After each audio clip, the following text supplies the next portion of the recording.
The first step in smart test generation is to start the Parasoft recorder on the web page and perform the manual test as usual.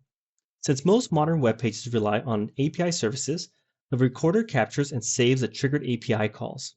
This enables teams to shift testing left by converting manual tests into automated API test cases, which are significantly faster and more robust than traditional manual or UI-based automation. Once the manual test is completed, stop the Parasoft recorder to initiate test generation. Enter the test name and associated work item if applicable. A new API test scenario will now be created and placed in the SOA test workspace. The new test case has all the relevant API calls from the web page, with graphical and non-functional API calls being filtered out during creation. The tests generated by Smart differ from the traditional record and playback methods. During test generation, Smart's AI analyzes traffic and identifies values required for subsequent API calls. These values are dynamically extracted using databanks that Smart automatically adds.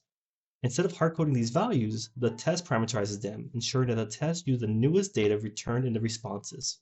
Additionally, you can configure Smart to include diff tools for mass validation of response payloads, or the assertion tools to validate specific values in responses that Smart AI deems important.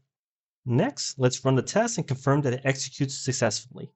Now, if we check the orders page of the web application where we performed the original recording, we will see that two orders now exist. This confirms that the API test successfully replicates the manual test operations, allowing me to shift my UI test to the API level.